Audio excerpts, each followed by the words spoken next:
Other significant progress in civil rights had also been made in 1964. For in addition to the Civil Rights Act, it was that same year that the passage of the 24th Amendment to the Constitution abolishing the poll tax had occurred. Significantly, a repeal of the poll tax had been proposed on at least 14 previous occasions, and on 5 of those occasions, the House had actually passed a ban, but each time the Senate Democrats had kept the poll tax alive. It was nearly 85 years after the first poll tax was instituted by Democrats before the ban on the poll tax was finally approved by the Senate. And of the 16 senators who wanted to keep the poll tax alive, 15 of them were Democrats. The positive impact of these changes was both obvious and immediate. Within a year, 450,000 new Southern blacks were successfully registered to vote. In Mississippi, voter registration of black Americans rose from only 5% in 1960 to 60% by 1968, and the number of blacks serving in federal and state legislatures rose from only 2 in 1965 to 160 by 1990. African Americans made their earliest and some of their most significant political and civil rights gains while affiliated with the Republican Party, and that progress is still continuing in this generation. Consider the Texas election in which African-American Ron Kirk, former mayor of Dallas, was running for a U.S. Senate seat. When Kirk lost that election, voices across the nation asserted that the South was still too racist to elect a minority on a statewide ballot. What they failed to mention was that in that same election, 3 African Americans were elected to statewide office on the very same statewide ballot as Kirk. But those 3 were elected as Republicans rather than Democrats. Apparently, Texas became the first state in American history to elect 3 black Americans to statewide office. But since they were all Republicans, that story simply was not reported. And in that same election cycle, black Americans were elected to statewide office in other states as well, including a black lieutenant governor in Ohio and another in Maryland, both as Republicans. An important point is illustrated by these recent elections and by scores before them. In democratically controlled states, rarely are African Americans elected statewide, with the exception of U.S. senators in Illinois and a governor in Virginia. And most African American Democratic members of Congress usually are elected only from minority districts. That is, Democratic districts where minority voters make the majority rather than where there's a Democratic majority of white voters. On the other hand, African American Republicans are usually elected statewide in Republican states or in congressional districts with large white majorities, such as when J.C. Watts was elected to Congress as a Republican in a district with only 9% African American voters. Perhaps this explains why Frederick Douglass, a century ago, reminded black Americans, "For colored voters, the Republican Party is the ship, all else is the sea." The political history of African Americans has often proved Douglass right. Yet no one from any background, whether a political, religious, or racial background, should ever love any political party above principle. Although history is clear that there have been major differences in how political parties treated black Americans, neither party is completely blameless in all of its actions, nor have all the leaders in a party always been good or always been bad.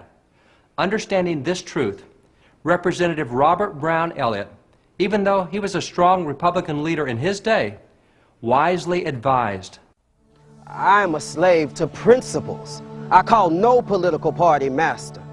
I have ever most sincerely embraced the democratic and representative ideal, not indeed as represented or professed by any political party, but by its true significance as transfigured in the Declaration of Independence and in the injunctions of Christianity." Republican Frederick Douglass, who served as a minister of the gospel, had agreed, declaring, "I have one great political idea. That idea is an old one, is widely and generally assented to. Nevertheless, is very generally trampled upon and disregarded. The best expression of it I found in the Bible. It is, in substance, righteousness exalteth a nation. Sin is a reproach to any people." Proverbs 14:34. Now this constitutes my politics, the negative and positive of my politics, and the whole of my politics. I feel it my duty to do all in my power to infuse this idea into the public mind that it may be practiced. Obviously, the choice is ours. But having this choice, we should heed the warning delivered to citizens in 1803 by the Reverend Matthias Burnett. Consider well the important trust which God has put in your hands. To God and posterity, you are accountable for your rights and your rulers. Let not your children have reason to curse you for giving up those rights and prostrating those institutions which your fathers have delivered to you. Leaders for generations have wisely recognized that the quality of our government depends more upon the quality and character of our leaders than upon any other factor.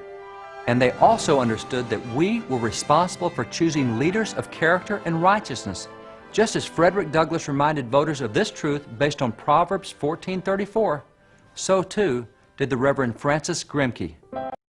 Francis Grimke was born to a slave mother in 1850 in South Carolina and served as a valet in the Confederate Army until emancipation.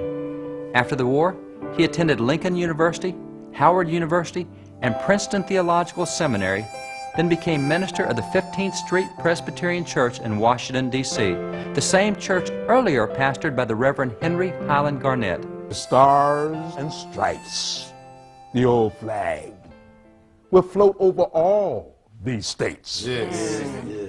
If the time ever comes when we shall go to pieces, it will be from inward corruption. Amen. From the disregard of right principles, from losing sight of the fact that righteousness exalteth a nation. Yes. The secession of the southern states in 1860 was a small matter with the secession of the Union itself from the great principles enunciated in the Declaration of Independence, yes. In the Golden Rule, yes. In the Ten Commandments, yes. Come on, preacher. In the Sermon on the Mount. That's it. Unless we hold and hold firmly to these great fundamental principles of righteousness, yes. Our union will only be a covenant with death and an agreement with hell. Yes. Amen. If it continues to exist, it will be a curse and not a blessing. My Lord.